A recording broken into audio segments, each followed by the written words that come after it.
Bonjour à tous. Quels investissements choisir? Comment se positionner sur les marchés dès lors qu'ils sont extrêmement turbulents et incertains? On le voit tout de suite quand on regarde le graphique du CAC 40. Les derniers jours ont été difficiles, plein de nervosité pour les investisseurs. Et force est de constater que dans ce cas, ce sont les valeurs refuges qui sortent gagnants, que l'on parle de l'or ou encore d'autres actions présentées comme des actions à valeur défensive. Alors, pour avoir la réponse à cette question, quels investissements faire dans un environnement incertain, je pose la question à mon invité, un expert des marchés, puisqu'il s'agit de El Mostafa Belkayad, gérant du fonds Mansa Moussa Gold Fund. Monsieur Belkayad, bonjour. Bonjour. Et merci de nous accorder cet entretien. Alors, d'abord, un petit mot de votre fonds qui a une performance alléchante, c'est sur l'année 2007, un fonds précisément qui est très positionné sur l'or. Si vous pouvez juste nous décrire, comme ça on verra de quel point de vue vous regardez les marchés. Oui, alors c'est un fonds dédié à l'or qui délivre des lingots d'or. Et l'avantage de ce fonds, c'est qu'il protège l'investisseur pendant 5 ans sans frais. Et aujourd'hui, avec un total d'actifs de 1,254 milliard, nous avons ce fonds qui est valorisé par les plus grandes banques suisses. Et je trouve que c'est une grande opportunité pour diversifier sur les marchés qui aujourd'hui sont turbulents. Alors, votre fonds a monté, mais l'or aussi, on a derrière nous l'once d'or sur un an avec cette ascension tout à fait fantastique. Au moment où nous parlons, l'once d'or évolue autour de 934 $. C'est clairement ce que je disais en préambule. Alors, dites-moi comment il faut comprendre. C'est l'or qui retrouve son statut de valeur refuge. Exactement. Aujourd'hui, précisément, l'or est à ses plus hauts niveaux historiques. Jamais il n'a atteint ce niveau. Ça, il faut le savoir. Et s'il monte comme ça, c'est parce que les banques centrales dans le monde entier sont en train d'augmenter leur stock en or et de diminuer donc leur stock en dollars. C'est pour ça que le dollar chute. Et le dollar va encore chuter. Il faut savoir que le dollar et le pétrole et l'or sont deux concurrents dans les réserves de change des banques centrales. Donc aujourd'hui, nous sommes en train d'assister à un niveau historique de l'or, tout simplement parce que les banques centrales sont en train d'augmenter leurs réserves d'or. Et cela va durer sur les 10 à 15 prochaines années. D'ailleurs, investir sur les groupes miniers, ça fait partie des moyens de jouer ces ressources naturelles très demandées aujourd'hui. Oui, il y a certains groupes, la Chine par exemple, elle achète des grands groupes miniers, etc. Mais pour ce qui concerne les investisseurs, je leur recommande plutôt d'investir dans de l'or physique que dans des actions, parce que le monde action en général, sur les prochaines années, va baisser.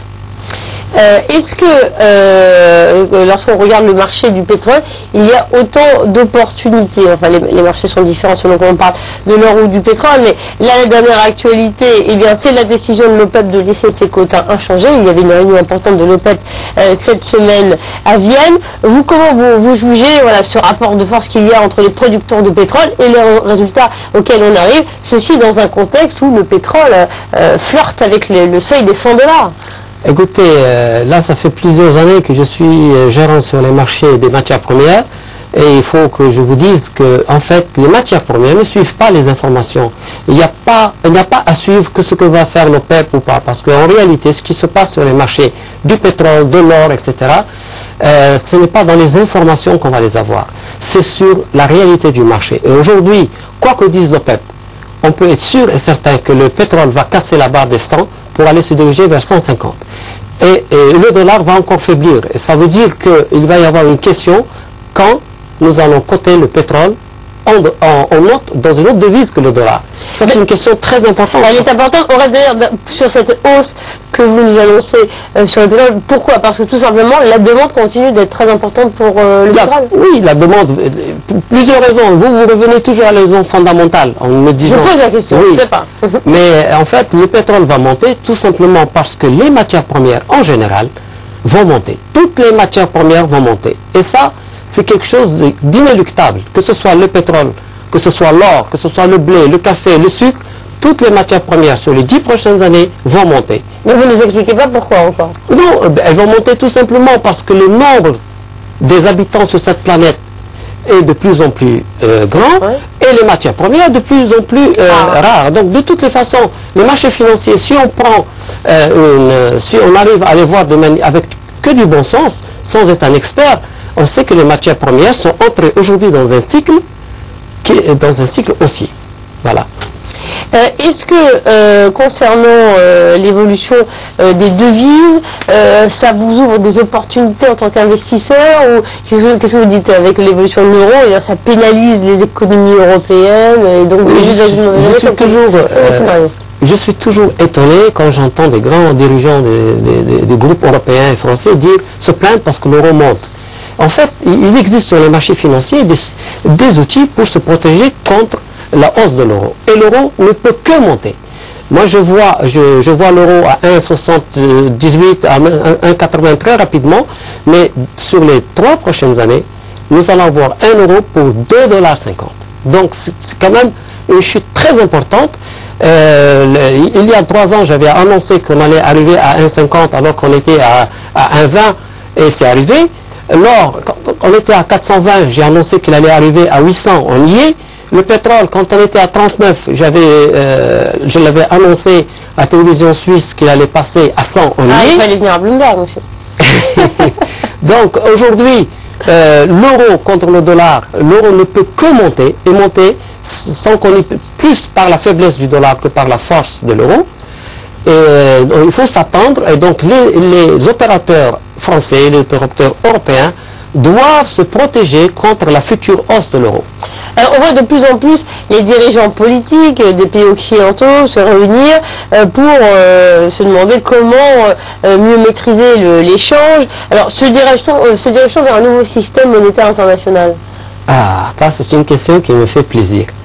Parce que de toutes les façons, on ne peut pas continuer avec un système monétaire qui est basé sur une monnaie qu'on en imprime à tort et à travers chaque fois qu'on en a besoin.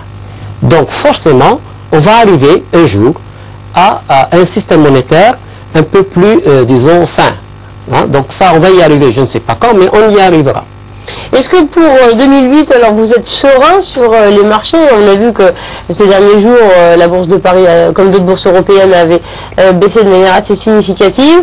Comment vous voyez les indices évoluer en 2008? Pour moi, c'est quand même assez clair.